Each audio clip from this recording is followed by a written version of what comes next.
derrame pericárdico es mayor de 50. Estamos de acuerdo con eso. En términos generales, si tiene un volumen más de 50, ya hablamos de derrame pericárdico. Pero yo puedo tener 500 si no tengo taponamiento cardíaco. Y puedo tener 150 y me puedo taponar. Entonces hemos dicho que no hay un volumen para decir taponamiento. Ahí dirías derrame peristáltico severo, moderado, pero ¿de qué depende el taponamiento? De las manifestaciones semiológicas y ecocardiográficas. La ecocardiografía para el diagnóstico de pericarditis. ¿Cómo estarían las troponinas? Aumentado. También pregunta. Si no es isquémico.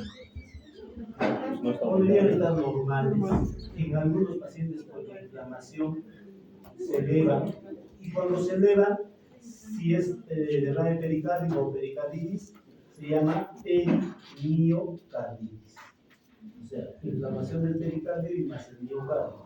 Recuerden que la troponina está en el miocardio, está en las células y los miocitos propiamente dicho. Pues para que salga troponina tendrá que haber una lesión de los miocitos. Y a eso se llama perimiocarditis.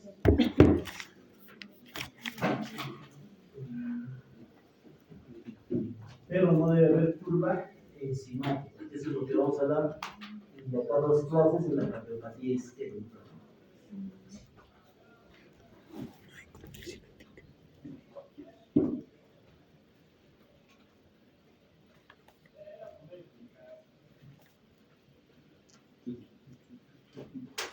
Entonces, las cardiomiopatías son un grupo de enfermedades en la que primariamente se afecta el músculo cardíaco.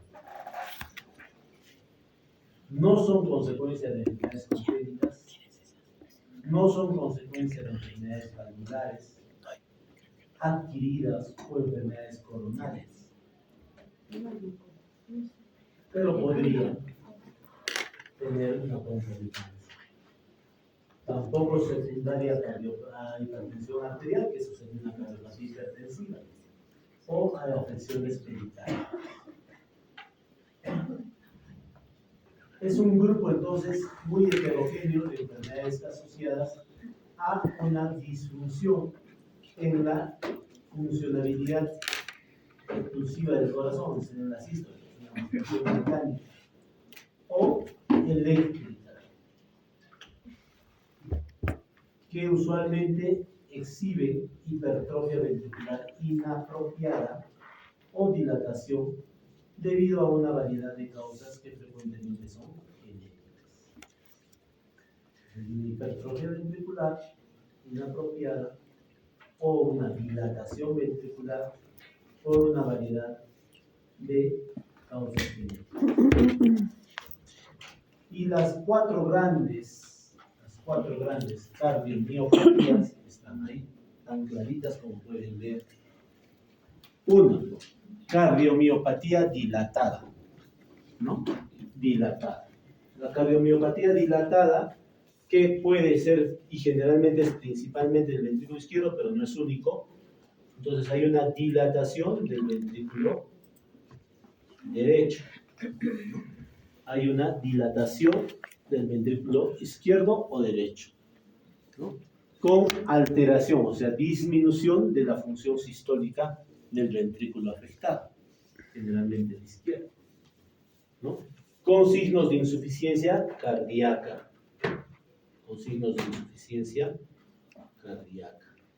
arritmias, puede haber arritmias y fenómenos embólicos.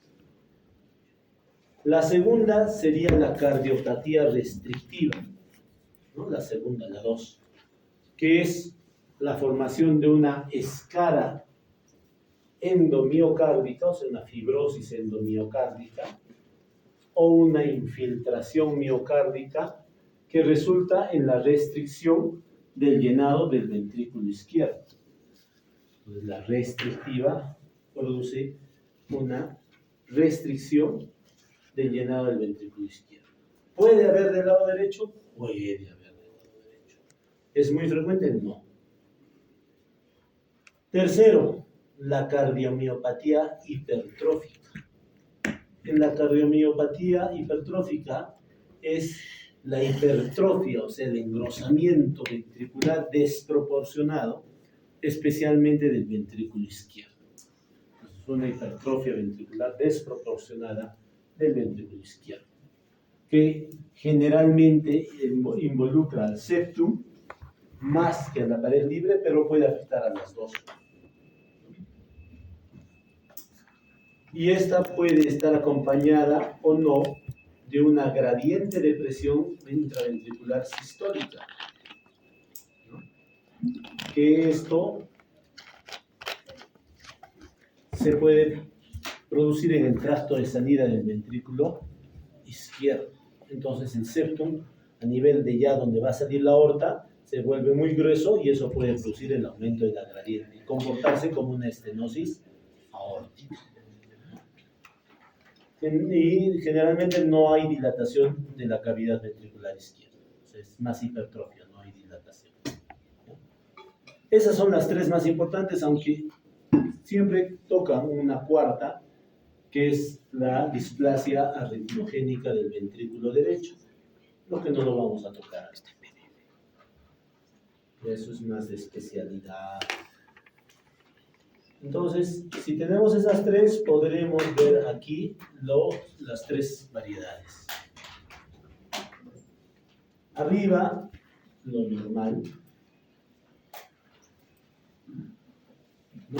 Un ventrículo izquierdo normal, con su aorta, su septum, la parte apical, la pared libre, la aurícula izquierda, la válvula mitral, el ventrículo izquierdo, los músculos papilares, y la aorta y el tracto de salida de la aorta, y la válvula aórtica. Eso es lo normal. Mire en la cardiomiopatía dilatada. Hemos dicho que hay una dilatación que puede afectar a cualquiera de los dos ventrículos, pero principalmente el ventrículo izquierdo. La pared puede estar muy delgada o normal, no está hipertrófica, hay una dilatación y hay una alteración en la funcionabilidad. La fracción de eyección cae, ¿no? Entonces es una cardiomiopatía dilatada. Hoy día, no sé si cuando estábamos los chicos que rotaban, pero tuvimos una paciente, creo que ya a las 11 de la mañana, con cardiopatía dilatada, que llegó un paciente y que está en tratamiento, ¿no? Más abajo tenemos la cardiomiopatía hipertrófica. ¿Cuál es la diferencia? Miren aquí cómo la parte septal está bien gruesa, la parte lateral también. Puede afectar a los dos, puede afectar solo a uno, más el septum hemos dicho. Y este septum en algunas veces puede ser tan grueso que cuando se contrae el ventrículo izquierdo va a producir una gradiente, como una obstrucción al tracto de salida y a la aorta.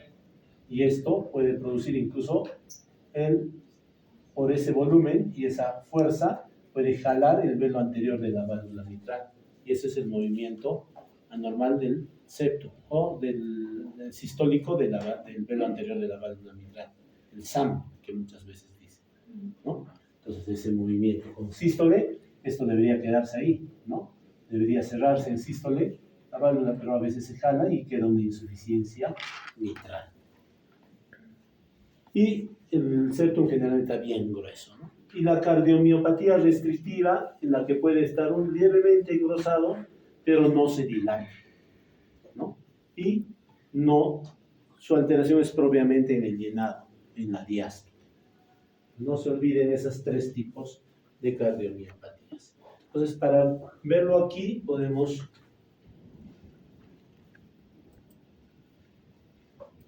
verlo ahí, miren, la cardiomiopatía con su sintomatología, ¿no? La dilatada, primero. ¿Cómo está la fracción de eyección? ¿Cómo hemos dicho que debería estar? Disminuir. La fracción de eyección normal es 55% a más. Normalmente la dilatada está a menos de 30%, con síntomas severos de falla cardíaca. 1. 2. ¿Cómo está la dimensión ventricular izquierda? Lo normal debe ser no dilatada, menos de 55. ¿Cómo está en la dilatada? Más de 60. Entonces ya está dilatada. Tercero, ¿cómo está el grosor de la pared? Puede estar disminuido. Está dilatado, puede estar normal o disminuido, más delgado. ¿Cómo está la aurícula izquierda? Incrementada, está dilatada la aurícula izquierda. ¿Por qué? Porque hay falla. ¿Cómo está la insuficiencia valvular? Está relacionada a la dilatación anillo. Si está dilatado, muy dilatado el ventrículo izquierdo, ¿qué va a dilatar? El anillo mitral. Y si está dilatado el anillo mitral, va a deformar la válvula y va a producir insuficiencia mitral, ¿no? Recuerden que esta insuficiencia mitral aparece tempranamente y durante fases de descompensación, ¿no? También puede haber insuficiencia tricuspidia en estadios tardíos por dilatación del lado derecho, por hipertensión pulmonar. ¿Cómo están los síntomas? ¿No? Los síntomas iniciales es disnea, intolerancia al ejercicio. ¿Hay síntomas congestivos? Sí. Primero del lado izquierdo, después del lado derecho. O sea, signos de falla del lado izquierdo, ¿no? Hora de dormir.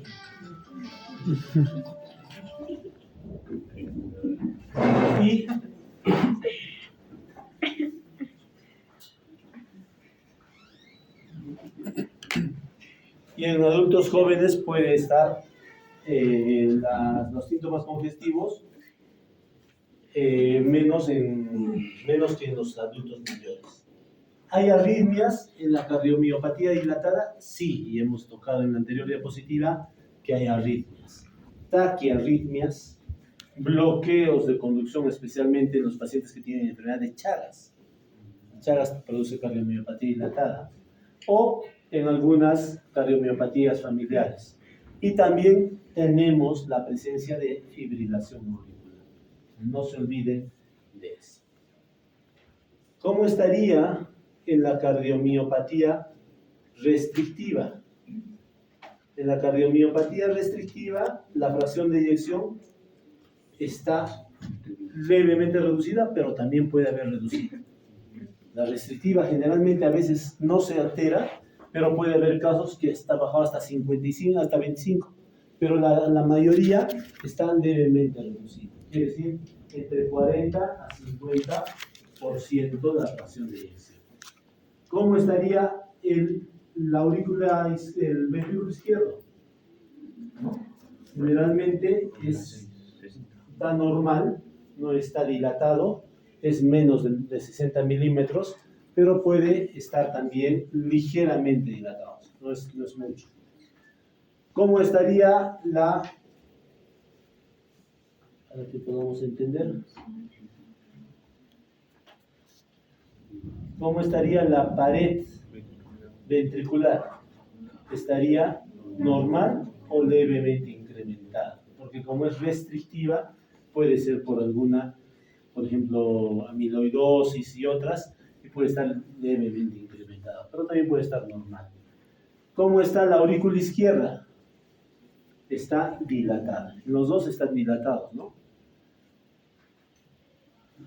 ¿Cómo estaría la insuficiencia mitral? También la insuficiencia mitral está relacionada al compromiso endocárdico, ¿no? Y frecuentemente hay insuficiencia mitral e insuficiencia tricuspidia simultáneamente, que raramente son severos, pero hay. ¿Cuáles serían los síntomas principales? Intolerancia al ejercicio, la disnea y una retención de fluidos muy tempranamente. Porque como no se relaja bien el ventrículo, ¿qué va a producir? Aumento de la presión en la aurícula, y esto aumenta la presión en las venas pulmonares y va a producir disnea. Si es en el lado derecho, va a producir ingurgitación yugular y signos de falla derecha, ¿no? Entonces, ¿cuáles son los síntomas que predominan? Falla del lado derecho, que es lo que más predomina. ¿Habría arritmias? Sí, excepto puede haber trastornos de la conducción en la sarcoidosis como bloqueos, ¿no? En la amiloidosis y también fibrilación. Pero las taquicardias ventriculares son menos frecuentes que lo que hemos visto en la dilatada. ¿Cómo estaría en la hipertrófica? La fracción de eyección, normal. Normal. Más de 55, 60%, normal. En la hipertrófica. Hemos dicho que en la dilatada está disminuida, muy disminuida. En la restrictiva está desde levemente disminuida, puede o no, pero en la hipertrófica está normal. ¿Cómo estaría el ventrículo izquierdo? No estaría dilatado. En la dilatada sí, en la otra puede o no. ¿Cómo estaría la aurícula izquierda? Está incrementada en la hipertrófica. ¿Por qué? Porque como está hipertrófico, la aurícula izquierda tiene que trabajar más y tiene que dilatarse.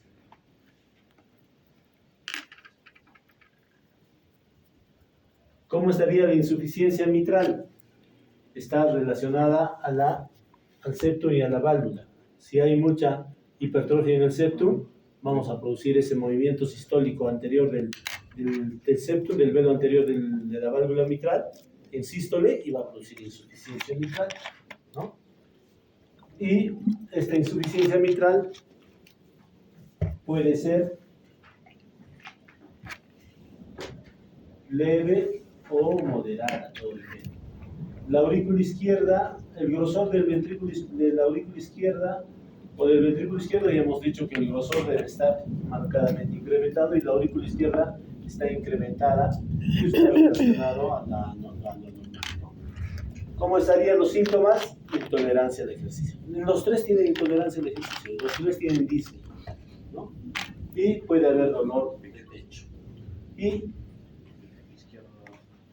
las manifestaciones, hemos dicho que en la restrictiva son manifestaciones del lado derecho principalmente. En la dilatada son del lado izquierdo y después del lado derecho.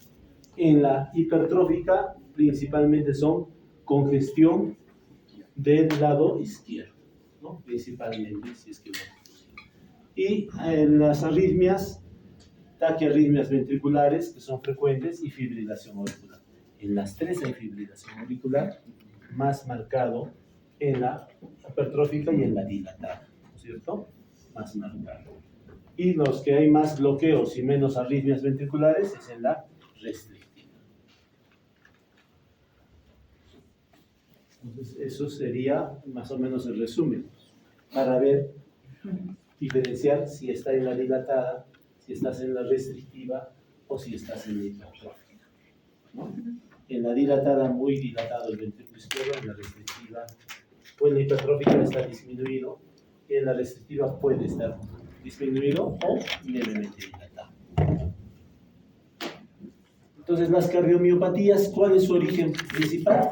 Que hemos dicho, las primarias es lo principal, y no son las únicas, pero son las primarias, o sea, tiene una alteración genética. Puede ser mixta, adquirida y genética, o también la cardiomiopatía puede ser adquirida, como en el Chagas, que hemos visto. Secundaria, pues está ligada a enfermedades sistémicas, especialmente en la restrictiva, como la amiloidosis, ¿no? O también la dilatada, como el consumo excesivo de alcohol, lo que nosotros llamamos el corazón festivo, ¿no? Y también en la hipertrófico restrictiva puede estar relacionada a secundaria a otras causas. ¿Cómo está? Las cardiomiopatías pueden presentarse simultáneamente las dos, es mucho más difícil, ¿no? Pero sí siempre tenemos que tener la base genética. ¿Cuáles son los síntomas principales de las cardiomiopatías? Intolerancia al ejercicio, fatiga y disney, ¿no?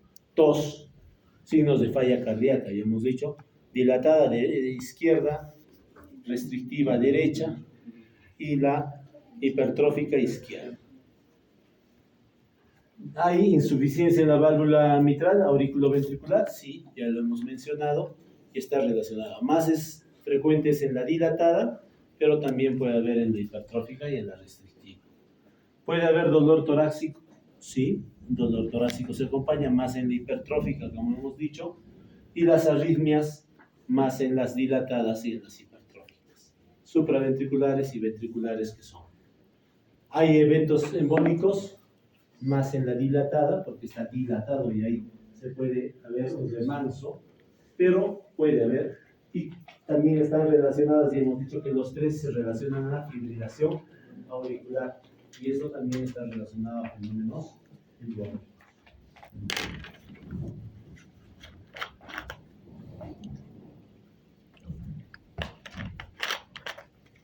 ¿Cómo se hace una evaluación inicial de las cardiomiopatías? Vamos a hacer primero una evaluación clínica.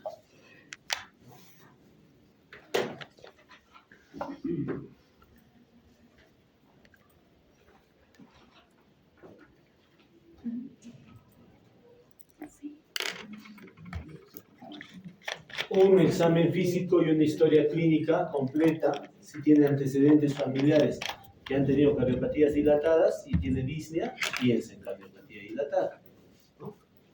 Entonces, lo importante es, a través de la historia clínica y el examen físico, identificamos, ¿no?, los desórdenes cardíacos y no cardíacos, ya hemos mencionado.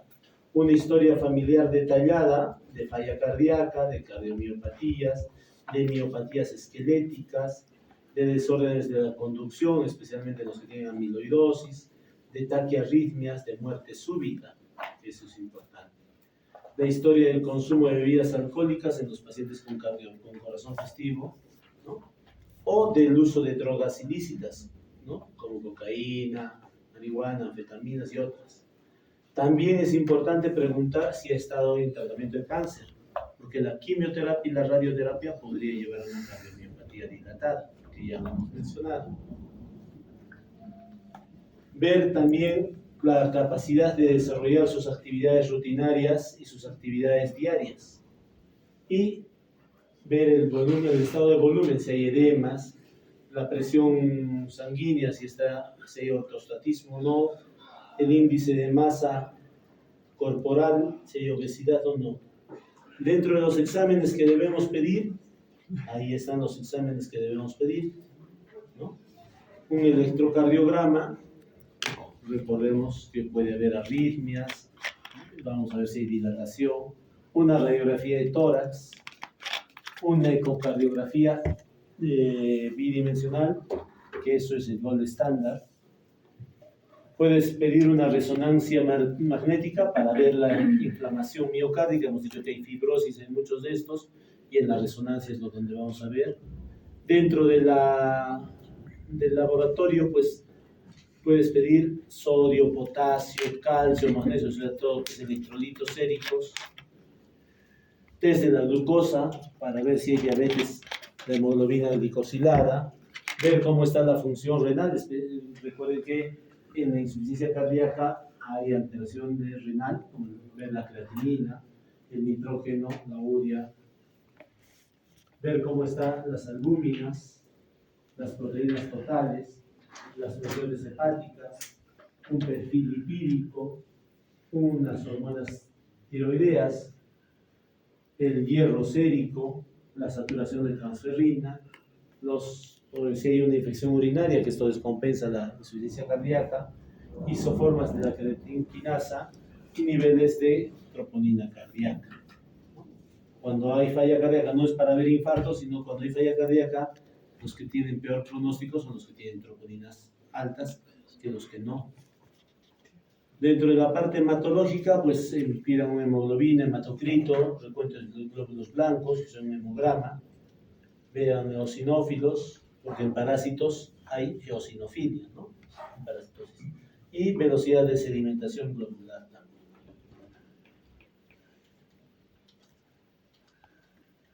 Todos estos, pues, si queremos ver esto que vemos complejo acá, pues hay una alteración en las cadenas pesadas y las cadenas ligeras de los miocitos, en la actina y en la miosina, pues debido a toda una alteración. Entonces no es tan fácil como solo sogas que podríamos pensar y que se contraen y se relajan, ¿no? Hay bastantes función de células de la unión, ¿no? Hay bastantes estructuras tanto dentro del retículo sarcoplástico, en las sarcómeras Eso es lo que queríamos mencionar, donde están las tibullinas, la anquinina, la diacimotrefina, el retículo sarcoplásmico, la actina, la sarcoplasmina, ¿no? Entonces, todo esto va a haber una alteración en cualquiera de estas estructuras y va a producir las cardiomiopatías, ¿no? Eso es lo que tenemos. La cardiomiopatía, como ya hemos tocado el inicio, es una dilatación del ventrículo izquierdo. Recuerden que el ventrículo izquierdo debe tener una forma cónica, una forma más de bala, más o menos, ¿no? Pero no debe ser esférica. Si ustedes encuentran un corazón esférico, piensen en una cardiomiopatía dilatada. Entonces, aquí con esa introducción vamos a quedarnos para hacer en la próxima clase, o con una cuarta hora más, hablaremos más de cardiomiopatía. No nos vamos a quedar. Las cardiopatías dilatadas. Se dice que 1 de cada 3 casos de insuficiencia cardíaca es cardiomiopatía dilatada. O sea, esto es 30% de los pacientes. ¿Qué está alterado? La función sistólica del ventrículo izquierdo. ¿Puede estar alterada la función sistólica del ventrículo derecho? Sí. ¿Puede estar alterado ambos? Sí. ¿Cuál es el ventrículo más afectado? Hemos dicho el lado izquierdo, pero los dos pueden estar dilatados.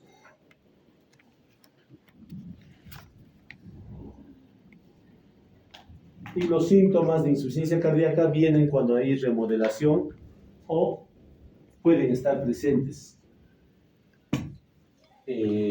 sin síntomas por un tiempo, meses, años, y después descompensarse.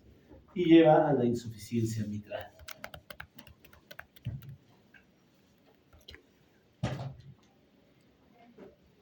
Recuerden que la cardiomiopatía dilatada puede tener bastantes orígenes. Puede ser familiar, genético, infeccioso, como la enfermedad de Chagas, que hemos dicho. Puede ser tóxica, después del alcohol o después de quimios, radioterapias, metabólicas. Es más frecuente la presentación de falla cardíaca entre los 30 a 40 años de vida. Y hay formas reversibles, sí, las cardiomiopatías alcohólicas, si disminuye el consumo de alcohol, pueden revertir el embarazo, las cardiomiopatías de la gestante o las enfermedades tiroideas que pueden llevar a dilatación, si se corrige, se puede llevar a la cardiomiopatía o puede regresionar y forma ser reversible. Las taquicardiomiopatía, hay enfermedades que producen arritmias con frecuencias más de 110 y pueden llevar a la dilatación. Y eso se llama taquicardiomiopatía. O sea, es una cardiopatía por taquicardia, ¿no? Por una arritmia. Y el abuso de cocaína también. Los pacientes que cocainómanos, si disminuyen o si cesan de consumir la cocaína, podría regresar su cardiomiopatía a valores casi normales. ¿Qué hay de alteración o qué alteración existe en el miocito? Pues hay alteraciones en la actina, ya hemos dicho, en la miocina, en las cadenas pesadas de la tropomiosina, en las troponinas, recuerden que hay troponina I, T, C, en la laminina, distrofina y en las mitocondrias. Todo lo que hemos visto en esta diapositiva, ¿no? Que puede haber en varios lugares. Actina, ¿no? Miocina, las cadenas pesadas de la miocina, ¿no? Y hay en todos los demás. Puede haber alteración. Entonces, la cardiomiopatía dilatada, por ejemplo, es un paciente que se murió con una gran dilatación del ventrículo izquierdo, su piedad es generalmente delgada, su forma ya es esférica, hay una remodelación excéntrica del ventrículo izquierdo, ¿no? Y pueden ver acá un cable de marcapaso, que tal vez tenía un resincronizador el paciente o un desfibrilador. ¿Cuál es el cuadro clínico de la cardiomiopatía? Igual que en la insuficiencia cardíaca, los criterios de Framingham muy similares, hay criterios mayores y criterios menores. ¿Cuáles son? Disnea paroxística nocturna, las 7 u 8 que hemos mencionado en insuficiencia cardíaca. Disnea paroxística nocturna, incurgitación yugular, crépitos, cardiomegalia en la radiografía, edema agudo de pulmón, tercer ruido, presión venosa más de 16 centímetros de agua, incurgitación yugular o reflujo hepatoyugular, ¿no? Edema pulmonar, congestión visceral, cardiomegalia, pérdida de peso de 4 5, más de 4,5 kilos en 5 días de tratamiento con diuréticos, ¿no? Y el llenado capilar lento, ¿no? Más de 2,5 segundos. Esos son los criterios menores, que hay como 10, ¿no? O 11. Y los criterios menores, edemas en miembros inferiores, tos nocturna, disnea de actividad física, hepatomegalia, derrame pleural, reducción de la capacidad vital en 1/3 respecto a la máxima y taquicardia más de 120 latidos. De las 8 que podemos ver. Entonces, son criterios mayores y criterios menores. En el electrocardiograma puede haber dilatación de las cavidades, ¿no? Sokolov positivo, puede haber, ¿no? Pero principalmente hay alteraciones de la conducción y dilatación. En la radiografía, miren, gran cardiomegalia, ¿no? Hay una gran cardiomegalia, todo está en blanco. Y en la ecocardiografía, cómo se mide, ¿no? Lo que ven ahí en negro es el ventrículo izquierdo. Es como pierde su forma, se vuelve esférica y se vuelve dilatada, ¿no? Generalmente acá hay más de 60 milímetros. O la forma esférica que hemos visto en la ecocardiografía, este es el ventrículo izquierdo. Que acá también lo podemos ver con una forma esférica. Otra forma esférica del ventrículo izquierdo, esta es la aurícula derecha y el ventrículo derecho. Bueno, ¿cuál es el diagnóstico? Pues en la insuficiencia cardíaca puedes hacer cateterismo y resonancia magnética, hemos visto para ver el tamaño de las cavidades, para ver si hay realce tardío, o sea, fibrosis, ¿no? En el miocardio o no, y la biopsia endomiocárdica, que sería lo ideal. Tratamiento, ¿cuál es el tratamiento de cardiopatía dilatada? El tratamiento de insuficiencia cardíaca. Los 4, fantásticos, más el diurético. Ya saben qué medicamentos debemos dar. Se puede anticoagular si tiene baja fracción de eyección y menos de 25%, deberíamos anticoagular si hay gran dilatación o si tiene fibrilación auricular. ¿Con qué medicamento deberían anticoagular? Con cualquiera, ¿no? Ahí no tiene estenosis mitral, no tiene prótesis valvular mecánica, puedes utilizar nuevos anticoagulantes o warfarina o la heparina. ¿Puedo tomar bebidas alcohólicas? No, porque el alcohol es tóxico. Y si ya tiene una cardiomiopatía, aunque no sea alcohólica, lo va a producir más toxicidad. Es un paciente con cardiomiopatía, con insuficiencia cardíaca, está prohibido de consumir bebidas alcohólicas. ¿Puedo darle calcio antagonistas tipo diltiazem y verapamilo? No. Hemos dicho que está con baja fracción de eyección, menos de 40, 25, 30. Están contraindicados el verapamilo, el diltiazem. Hemos hablado de eso en insuficiencia cardíaca. ¿Puedo darle AINES? Tampoco. Pero doctor, si tiene algún dolor agudo, podrías darle 1 o 2 días, pero no le des en forma crónica. Y siempre, si le das, vigila. ¿Por qué? Porque ¿qué producen los AINES? Retención de sodio y de agua. Y eso va a producir más descompensación de insuficiencia cardíaca. Y recuerden que los que tienen cardiomiopatía dilatada son candidatos a una terapia de resincronización. Cuando hay dilatación, ya sea del lado izquierdo o del lado derecho, hay una disincronía. Entonces late antes o después el lado izquierdo y después el lado derecho. No laten como en un corazón normal, las dos al mismo tiempo. Entonces esa alteración se llama disincronía y eso empeora la sintomatología del paciente. Entonces se le puede poner un resincronizador. Y eso se pone como un marcapaso, 2 cables, uno hacia el lado izquierdo y el otro al lado derecho, y hace que al mismo tiempo se contraigan los 2 ventrículos. Y cuando tengan arritmias severas, tipo taquicardia ventricular, sostenida, no sostenida o fibrilación, pues lo que nos ayudaría es un cardiodesfibrilador implantable, o sea, un dispositivo como un marcapaso con 3 cables y que cuando detecte la arritmia mande un shock y no se muere el paciente. Los de pacientes con cardiopatía dilatada hacen muerte súbita porque hacen arritmias severas. hipofibrilación ventricular, no es la auricular que conocemos, sino la fibrilación ventricular, o las taquicardias ventriculares y después fibrilación. Entonces, los resincronizadores son importantes y los cardiodesfibriladores también son importantes. Y otra posibilidad sería que si es muy joven, llegue a un trasplante cardíaco. Me acuerdo que cuando yo estaba en formación de cardiólogo, estuve 3 meses en el Instituto del Corazón de Brasil, en Sao Paulo, y había un chico que con enfermedad de Chagas tenía una cardiomiopatía. Su fracción era 18%. Estaba hospitalizado 3 meses en espera de trasplante cardíaco. Y por fin se dio el día del trasplante, porque llegó un paciente que había tenido un accidente y era donante cadavérico, ¿no? Estaba llegando y en la madrugada hace muerte súbita, chico. Y se murió, ¿no? Entonces, cardiopatía dilatada, el otro es trasplante. Mientras que hay otros que sí resisten y justo trasplante. Pero es frecuente, muchas veces hemos visto pacientes que justo cuando van a ser sometidos a una intervención, un trasplante o alguna otra cosa, justo ese día o día antes se complica. No sé si por emoción, por adrenalina, por catecolaminas, pero se complica. No se olviden de las miocarditis.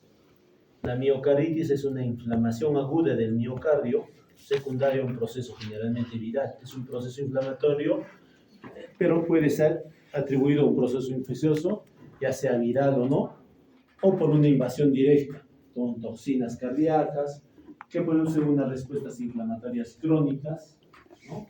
Y puede ser infecciones virales. Ahí también está el Chagas con el Trypanosoma cruzi y la fibrosis endomiocardia, ¿no? Fibrosis endomiocardia.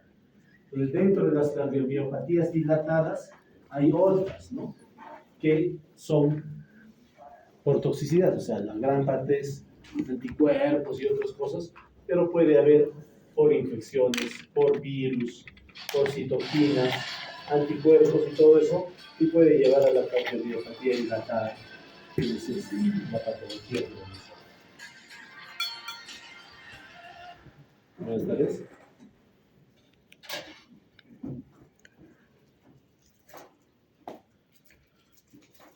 Ya, ahorita lo voy a mandar. Espéreme y yo lo voy a mandar.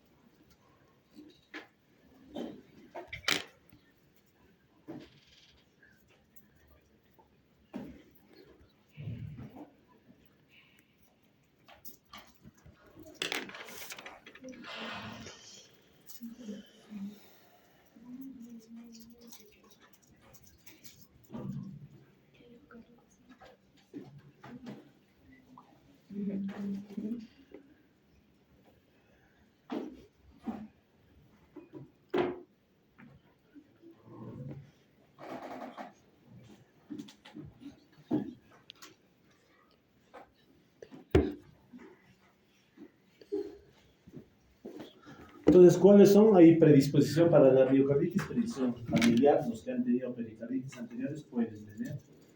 Los pacientes que tienen jóvenes con disque y debilidad pueden ver. Tienen que mandarme un mensaje, señor. Si yo no tengo un mensaje de usted, no le puedo responder. Mándenme un mensaje al WhatsApp.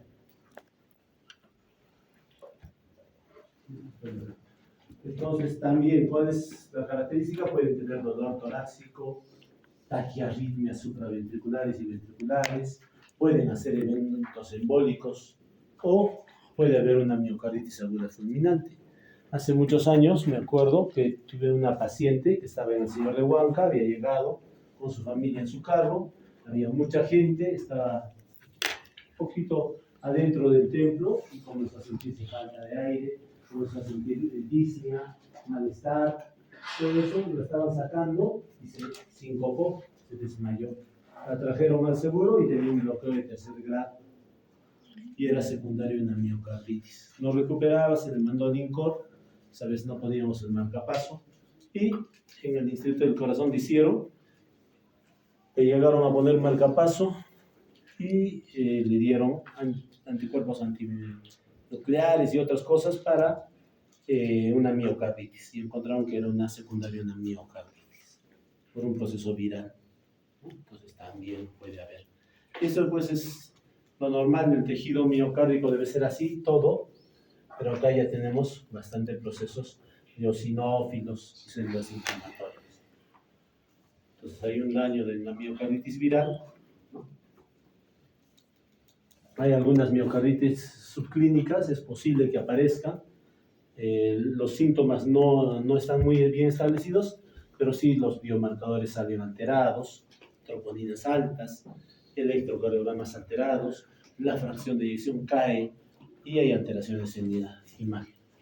Eso se llama entonces miocarditis subclínica. Hay una miocarditis probable en la que sí hay síntomas y la definitiva que hay, aparte de los síntomas, cambios histológicos e inmunohistológicos, que eso es lo más importante.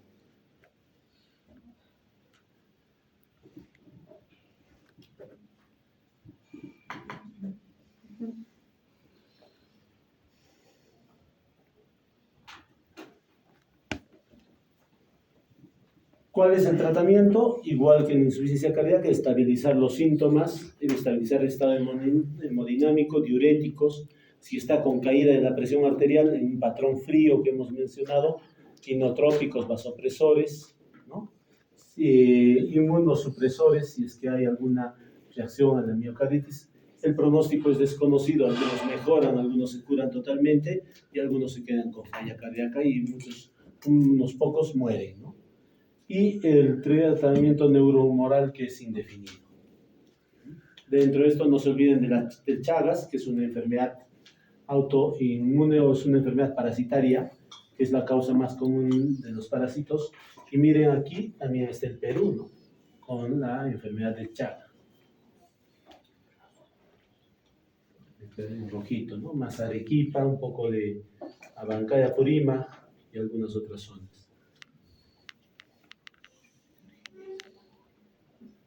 Este es la chirimacha, ¿no? Que es la que produce la de Chagas y que tiene sus diferentes fases que ustedes han hecho muy bien en Parásito, ¿no? Como desde que entra el hospedero y hace todo y con identificación hace todas sus fases, ¿no? La fase epimas de tripote, todo que sale. ¿Qué cosa era esto? Signo de Romaña. No, él lo ha pegado a su esposo. Signo de Romaña. Muchos dicen que cae al ojo y justo la infección cae ahí, se inflama. Producen, miren, otra niña con signo de Romaña, ¿no? Con enfermedad de Chagas. Pueden hacer alteraciones esofágicas, omega, colon, omega, esófago, y también hacen mega corazones, o sea, cardiomiopatías dilatadas. Y eso lleva con alteraciones. Tratamiento, insuficiencia cardíaca, sus complicaciones, y hay antibióticos como el nifurtimox y el besnidazol, ¿no? El besnidazol. Eso es básicamente. En la cardiomiopatía alcohólica, pues ya saben, tratamiento dejar de beber. En la gestante hay cardiomiopatías del embarazo y de la gestante, pues esos también tratamientos a veces inmunosupresores y ver cómo evoluciona, ¿no? Y hay algunas que están relacionadas a enfermedades hereditarias y a miocardio o enfermedades esqueléticas, ¿no? Las de drogas, pues el paciente debe dejar las drogas, el consumo de drogas. Bueno, hasta acá nos quedamos, hemos avanzado en una buena parte. Las cardiomiopatías son importantes, van a tener ustedes frecuentemente pacientes con cardiomiopatías. Y si es que no, pues un paciente joven que se agite y que tenga signos de falla izquierda, sospechen una cardiomiopatia. Está lleno de pies. Chicos, que les hayan llegado tarde, no les entre así.